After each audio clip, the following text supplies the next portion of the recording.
Oi, pessoal, eu sou Ana Cláudia Silva, farmacêutica, doutora em Química, e nesse vídeo a gente vai falar um pouquinho sobre a digestão, a metabolização e a função dos carboidratos. Vamos lá? Bom, a digestão dos carboidratos, ela começa na nossa boca, tá? Uma vez que a gente ingere o alimento, coloca ele na boca, começa o processo de mastigação e começa ali a misturar ele com a saliva, existe uma enzima presente ali na nossa boca que é a amilase salivar. Qual é o papel dessa enzima? Ela vai quebrar os polissacarídeos que a gente está ingerindo em disacarídeos. Então, eles já vão chegar mais à frente, né, no restante do nosso trato gastrointestinal, em pedaços menores, digamos assim, tá? Então, esse processo começa aqui com a amilase salivar, a gente engole esse alimento, né? E ele vem aqui, ó, para o estômago. Uma vez que ele chega no estômago, a gente tem ali um pH muito ácido. Nesse momento, a digestão para um pouco. Por quê? Porque a amilase salivar, que estava ali fazendo esse papel de degradar os polissacarídeos em disacarídeos, ela é inativada pelo pH ácido, né? As enzimas, as proteínas em geral, elas têm um pH ótimo de funcionamento. E a amilase salivar, ela não consegue funcionar nesse pH que a gente tem aqui no estômago, então esse processo ele para, tá bom? Em seguida, esse alimento ele sai do estômago e ele chega aqui no nosso intestino. Ali no intestino, a gente também tem uma série de enzimas que vão degradar esses disacarídeos que a gente pegou lá com a amilase salivar e vão transformar esses disacarídeos em monossacarídeos. Então, agora eles vão estar na forma de monômeros, tá? E são esses monômeros que a gente vai conseguir absorver. Como é que isso acontece, tá? Eu tenho aqui, por exemplo, ó, a glicose, tá? Esse é o meu lumen intestinal, ou seja, é o interior do meu intestino. Eu tenho ali os meus monômeros de glicose, eles vão passar aqui pelos meus enterócitos, vão chegar na minha corrente sanguínea, vão começar a ser distribuídos para todo o meu organismo. Essa distribuição inclui, né, a passagem da glicose aí para as outras células, para que possam passar pelo metabolismo dos carboidratos, que vocês vão ver mais à frente, tá? Durante esse processo de absorção e entrada de glicose nas células, a gente tem algumas proteínas transportadoras que são muito importantes. São as chamadas GLUT. Quem são as GLUT? As GLUTs, elas são proteínas especializadas na difusão passiva de glicose. Por que isso? A gente precisa lembrar que a glicose ela é um monômero de carboidrato, formada ali por ligações, né, com oxigênio presente, ligações oxigênio-hidrogênio. Então, é uma molécula bastante polar. E as nossas membranas são membranas fosfolipídicas, são membranas que têm um caráter hidrofóbico bastante importante, um caráter apolar bastante importante. Então, essa glicose, ela precisa de uma ajuda, digamos assim, para conseguir passar ali do meio onde ela está sendo absorvida para o interior das nossas células, onde ela vai passar por todo o processo de metabolismo, tá? Então, agora a gente vai ver um pouquinho melhor quem são esses transportadores, né? Quem são essas GLUTs e qual é o papel delas no nosso organismo, tá? As primeiras que a gente vai falar são a GLUT1 e a GLUT3. Essas duas GLUTs, elas estão presentes em tecidos com alta demanda de glicose. O que isso quer dizer? Eles são tecidos que precisam muito de glicose para o seu metabolismo normal. Então, são as nossas hemácias, a barreira hematoencefálica e o cérebro, por exemplo, tá?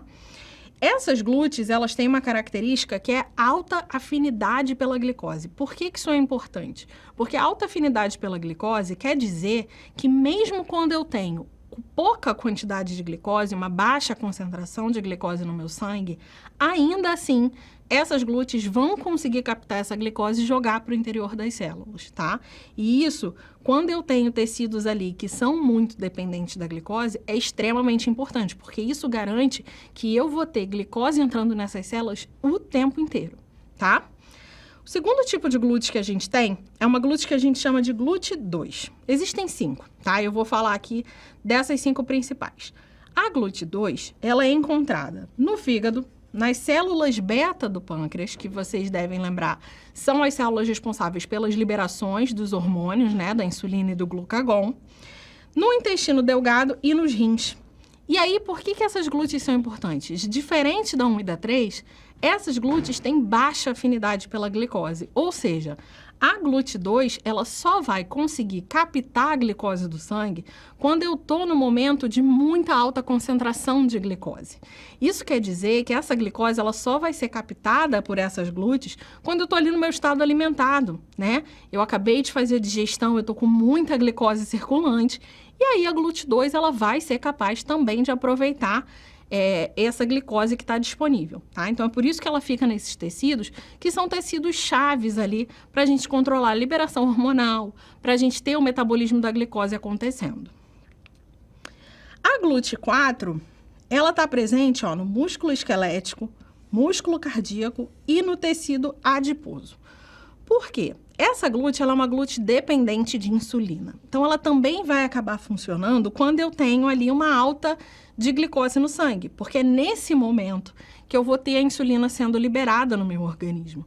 E aí, a liberação de insulina no sangue sinaliza para esses tecidos que eu preciso expor esses receptores, que eu preciso expor, receptores não, essas proteínas transportadoras, tá? Então, essas glúteos, elas vão estar expostas uma vez que a insulina estiver liberada na minha corrente sanguínea, que é nos momentos ali de alta de glicose no sangue, ok? E a última glúteo que a gente vai falar é a GLUT5. Essas glúteos, elas estão, ó, no intestino delgado, rim, cérebro, músculo esquelético e testículos. Mas essa glúteo, ela tem uma particularidade. Ela não transporta glicose, ela transporta basicamente frutose, tá? Então, ela faz aí o transporte de um outro tipo de monossacarídeo que a gente também consegue aproveitar no nosso metabolismo. E como é que é o metabolismo dos carboidratos? Tá? Aqui eu vou dar uma visão bem geral. O que a gente tem? Ó, esse aqui é o meu fígado, tá? E esse aqui são os meus monômeros ali de glicose, tá? A gente tem 4 vias importantes no metabolismo de carboidratos. A primeira dela é a glicólise. O que é a glicólise? É quando eu tenho muita glicose no meu sangue, essa glicose vai entrar nas minhas células e ela vai ser quebrada, ela vai ser transformada de forma a gerar piruvato para que eu possa depois gerar ATP, tá? A gente vai ver a glicólise depois, mais à frente.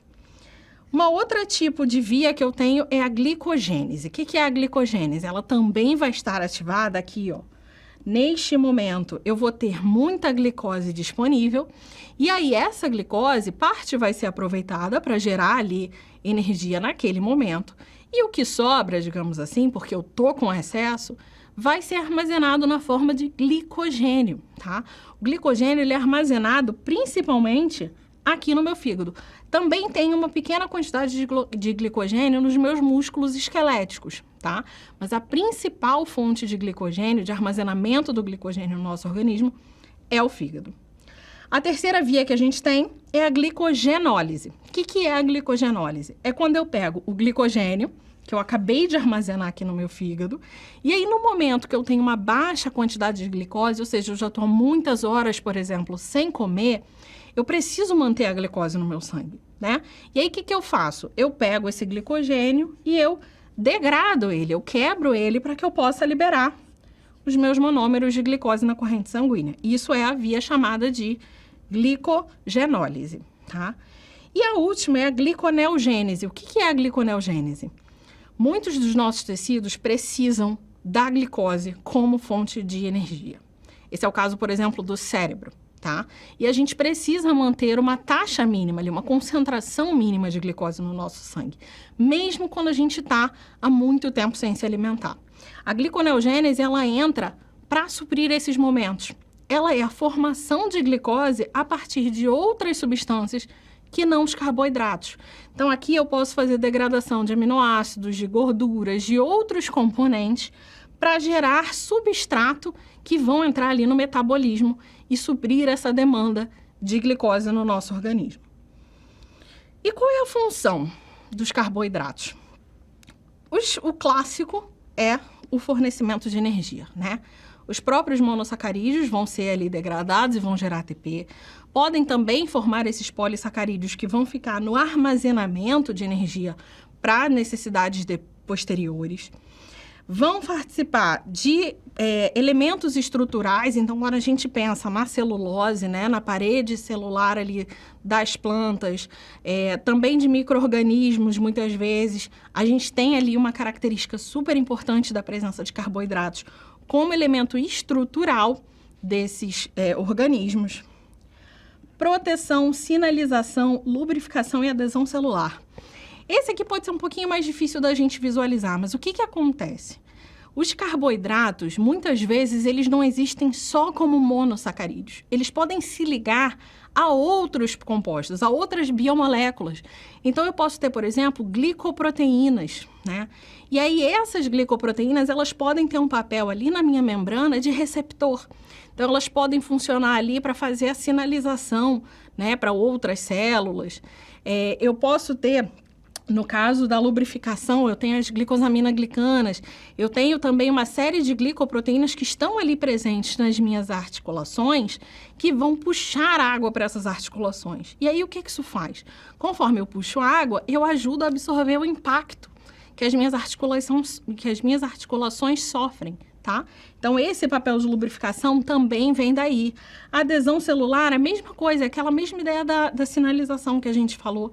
Alguns micro-organismos, inclusive, têm na membrana deles ali muitos polissacarídeos que fazem parte dessa estrutura. Então, os carboidratos, eles acabam tendo uma função muito mais ampla do que a gente a princípio imagina, porque eles podem não estar sozinhos.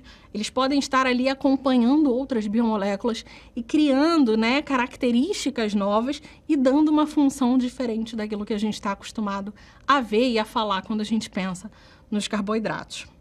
Bom, gente, era isso que eu tinha para passar para vocês hoje. Espero que vocês tenham gostado desse vídeo e até a próxima.